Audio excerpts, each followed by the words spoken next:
Hola, buenos días a todos y bienvenidos a un nuevo video MUE. Soy Carlos Donoso, residente del programa de Medicina de Urgencia y Emergencias de la Universidad San Sebastián y Clínica Santa María. Y hoy día estaremos hablando nuevamente acerca del enfrentamiento de las convulsiones en el servicio de urgencia. Pero esta vez una situación bastante distinta a la anterior. Previamente hablamos acerca del estatus epiléptico y cómo lo enfrentamos al paciente convulsionando enfrente de nuestros ojos. Pero esta vez estaremos hablando de otro episodio u otra situación, que es cuando se presenta un paciente que ha tenido su primer episodio convulsivo. Es bastante distinto, pero también nos puede traer unas cuantas problemas o dudas y debemos tener claridad en cómo manejarlo. Tenemos que tener claro que las causas, cuando no son evidentemente traumáticas de las convulsiones, son múltiples, y tal como vimos la vez anterior, tenemos causas cardíacas, cualquier hipoperfusión del cerebro, tanto arritmias o shock, nos pueden producir convulsiones. También las cosas infecciosas, un shock séptico o una infección del sistema nervioso central, tanto los tóxicos como las abstinencias los mismos. Las causas metabólicas no dejan de ser importantes, como las hiponatremias, hipocalcemias, hipoglicemias, hiperglicemias, etc. El mismo embarazo y las eclampsias pueden ser causas de convulsiones. Y asimismo, pese a que no puede ser evidente el trauma, de repente el paciente sin trauma evidente puede sí tener un TEC antiguo, una hemorragia subdural u otra. Y también tenemos causas como la sangre entre el cerebro, las masas, el PRES, fuera de la misma epilepsia. Por lo tanto, las causas son múltiples y debemos tenerlas en cuenta siempre que manejemos a un paciente que convulsiona frente a nosotros o que ha convulsionado. Dentro de este es un caso bastante distinto, como ya les dije, y vamos a estar hablando del paciente que convulsionó. Llega acá, pero no tiene antecedentes, y entramos a nuestro box y nos encontramos con esto. Es un niño traído por sus padres porque convulsionó, pero en este momento está impecable. O un adolescente también traído que en este momento está aburrido de esperar en nuestro servicio, espera. O un adulto que también no tiene ninguna alteración dentro de su examen y en la historia es que tuvo un episodio de pérdida de conciencia y una aparente convulsión. ¿Cuál es la conducta? Primero siempre tenemos que pensar, ¿el paciente convulsionó? ¿Fue una convulsión real o no fue una convulsión real? Pero dentro de esto, la verdad es que el enfrentamiento no debe ser muy distinto. No podemos no creerle al paciente o no creerle a la convulsión. Por lo tanto, debemos tener una conducta o un enfrentamiento claro y adecuado. Y dentro de esto, con ese paciente que vimos antes, nos surgen las dudas de, ¿necesitamos estudiarlo? ¿Necesitamos pedirle laboratorio, imágenes, electrocardiograma u otro? ¿Necesitamos iniciarle algún tipo de tratamiento? ¿Debemos darle una carga anticonvulsivante? ¿Necesitamos iniciar anticonvulsivante de forma permanente? ¿Y cuál es la disposición que vamos a realizar con este paciente? ¿Lo vamos a dar de alta? ¿Lo vamos a dejar en observación? ¿Lo vamos a hospitalizar? ¿Qué es lo que vamos a hacer? Como médico de urgencia, siempre debemos priorizar la patología tiempo dependiente, pero en este caso es un paciente que se ve bien, está totalmente estable y por lo tanto nuestro enfoque es un poco distinto y nuestro enfoque va más bien hacia la evaluación de riesgo. Y al final, dentro de cualquier convulsión, es un símil al enfrentamiento que realizamos con cualquier tipo de compromiso de conciencia transitorio. Dentro de esto, debemos buscar justamente, para poder evaluar el riesgo, cuál es el riesgo o cuál es la probabilidad de que tenga patologías de riesgo vital. Y es la que nos debemos enfocar un poco en manejar o descartar. Por lo tanto, siempre debemos descartar arritmias o síncopes de alto riesgo, que pueden ser causas de justamente los síncopes convulsivos, de que el paciente haya tenido un compromiso de conciencia transitorio y convulsiones. Debemos descartar la patología metabólica. Debemos descartar la patología intracerebral, como los traumatismos, las hemorragias subdurales, hemorragias subaracnoideas que se pueden presentar tanto como con cefalea ictal transitoria, como con compromiso de conciencia transitorio, aunque sea bastante más raro. Los accidentes cerebrovasculares, los TIA, los tumores del sistema nervioso central y asimismo las infecciones del sistema nervioso central, más aún en inmunosuprimidos. Y pese a que es bastante menos probable en estos casos, debemos pensar en intoxicaciones o un poco más acerca de la abstinencia de ciertas sustancias tóxicas. Pero debemos recordar, este es nuestro paciente, un paciente que está bien, tranquilo, sin alteraciones en su examen físico ni neurológico. Por lo tanto, ¿exámenes que pedimos? Sí, debemos pedir algunos exámenes y siempre debemos tomar el electrocardiograma, ya que justamente como hablamos antes debemos descartar los síncopes convulsivos. ¿Y cuáles son los síncopes de alto riesgo? Básicamente el electrocardiograma, como ya sabemos, lo tomamos buscando síndromes de preexcitación, al buscar PRs cortos o ondas deltas, miocardiopatías hipertróficas por si encontramos voltajes altos, los síndromes de Brugada cuando miramos el ST y la onda en aleta de tiburón que bien conocemos, las displasias arritmogénicas del ventrículo derecho, o si es que llegamos a encontrar la onda epsilon en el ST, o QRS que nos muestran bloqueos completos o incompletos de rama derecha. Y también debemos buscar los síndromes de QT largo y corto. Debemos siempre buscar tomar el hemoglucotest, siendo que es poco probable una hipoglicemia en un síndrome o en un compromiso de conciencia transitorio, sí puede tener hiperglicemias y acidosis en relación. Y este paciente, y la verdad es que el hemoglucotest es un examen fácil, barato y rápido. Por lo tanto, no está de más tomarlo en estos casos.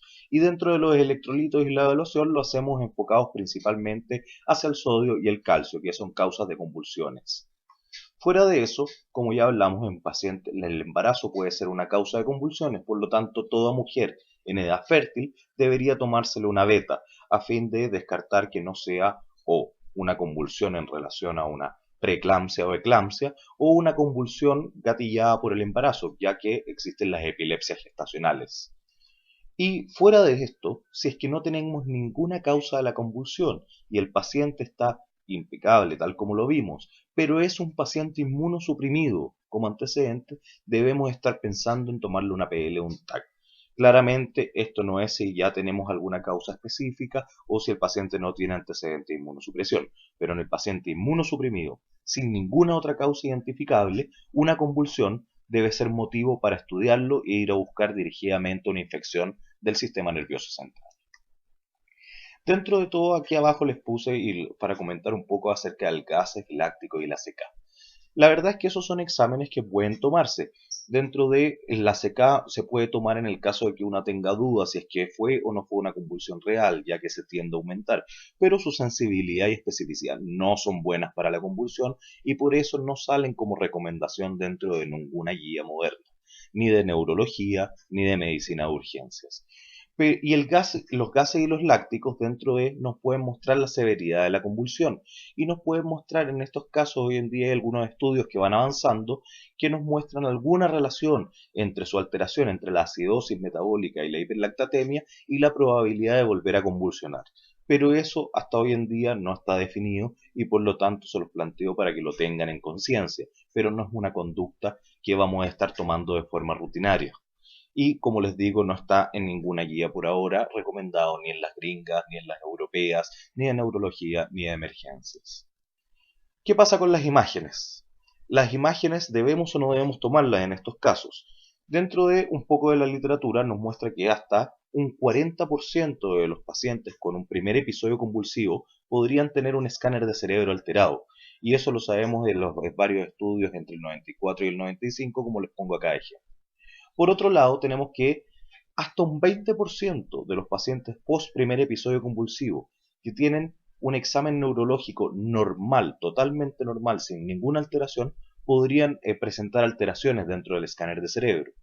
Y por otro lado, este otro estudio del año 98 del Neurology nos muestra que hasta el 60% de los escáneres hechos en pacientes que convulsionaron y que tenían como sospecha de la convulsión una abstinencia alcohólica, tenían lesiones cerebrales. Y más aún, 6% de estos tenían una lesión significativa dentro del escáner cerebral y 3% no tenían ninguna alteración neurológica en el examen. O sea, la verdad es que el escáner, la respuesta parece ser que sí. Todo paciente que presenta un primer episodio convulsivo debe recibir o debe tener una neuroimagen en nuestro servicio de urgencia.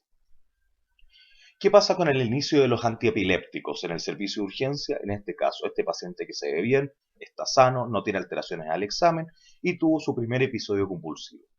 La verdad es que en el caso de no tener alteraciones en el sistema nervioso central previa, es un paciente sano, sin ningún antecedente y tuvo una convulsión no provocada. Ya descartamos nuestras causas que podrían haberle, nuestras causas metabólicas, cardíacas y otras. Por lo tanto, es una convulsión no provocada.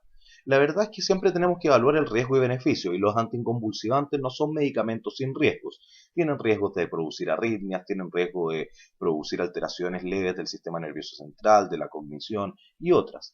Y por otro lado tenemos que los estudios de recurrencia dentro de la literatura de la epilepsia son bastante poco cercanos a nuestra realidad en el servicio de urgencia, ya que son estudios que evalúan el riesgo de recurrencia de los episodios convulsivos en meses a años y no en días a semanas, que es la verdad es que es lo que nosotros necesitamos para tomar conductas.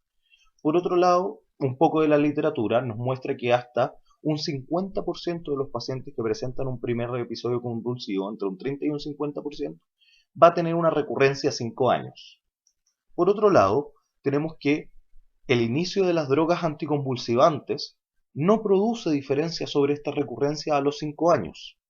¿Qué produce si hay una retarda la aparición de la recurrencia? Pero estos dos estudios que les mostré aquí, publicados entre el 2007 y el 2013 en el Lancet y el otro en el Epilepsia el 2008, nos muestran que no produce un beneficio a los 5 años.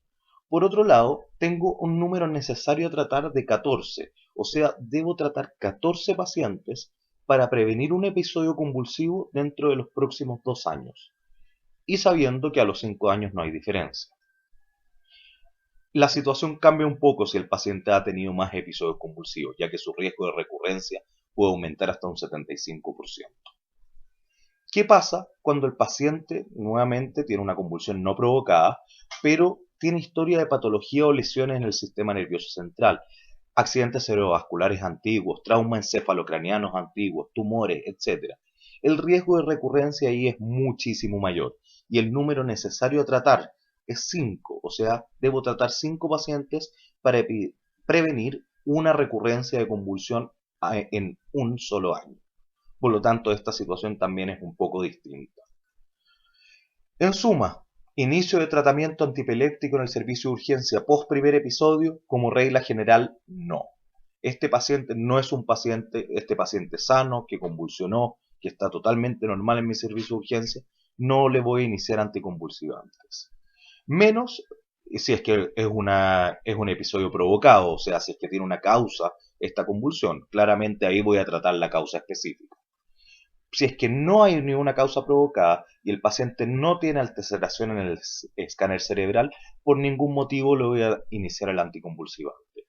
Y tal vez se podría pensar en iniciar tratamiento antiepiléptico si el paciente ha tenido 2 o más episodios convulsivos. Y según nuestro sistema, esta va a ser una decisión que vamos a tener que tomar nosotros en el servicio de urgencia. Ejemplo, en un sistema en que los pacientes no tienen ningún tipo de seguimiento, no tengo neurólogos en el servicio de urgencia, no tienen ninguna posibilidad de controlarse el paciente, este puede ser un caso en que yo debo partirle el tratamiento anticonvulsivante. Pero si es un paciente que yo lo puedo seguir dentro de las próximas 2 semanas con neurólogo de forma ambulatoria, no tendría por qué partirle yo el anticonvulsivante. Y si tengo neurólogo en mi servicio, claramente es una responsabilidad de mi neurólogo.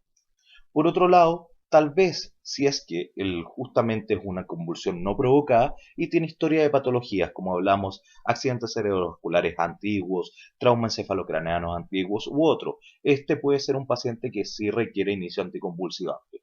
Pero al igual que la situación que les comentaba anteriormente, si tengo un neurólogo en mi servicio, es la responsabilidad de él evaluar este caso, el riesgo-beneficio y partir el tratamiento. Por otro lado, si es que tengo una posibilidad de seguimiento dentro de los próximos 5 días con neurólogo, puedo o no cometo ninguna falta al enviar a este paciente a seguirse con el neurólogo. Por lo tanto, bueno, ¿y qué pasa con la disposición? Que era nuestra otra pregunta. ¿Este paciente lo hospitalizo, lo observo, lo doy de alta? Buena pregunta. La verdad es que nuevamente tenemos el mismo problema. Tenemos muy poca evidencia acerca de la recurrencia y o mortalidad dentro de las primeras 24 horas, dentro de los primeros 7 días, etc. Toda la documentación es retrospectiva y tenemos que tener claro en eso, y que todas las recomendaciones de las guías, tanto de neurología, europeas, gringas, de medicina de urgencia, se basan en estas recomendaciones retrospectivas con poca evidencia.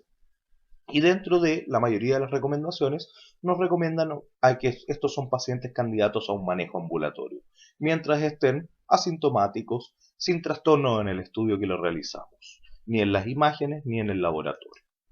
Dentro de los estudios me pareció interesante mostrarle algunos que nos hablan, por ejemplo, este de acá, publicado el año 2005, que nos habla de que no hay mortalidad. Es un estudio que se realizó, se tomaron de forma retrospectiva todos los pacientes que llegaron a una clínica de convulsiones y epilepsia después de haber sido vistos en un servicio de urgencia. Se dieron de alta y llegaron a la clínica.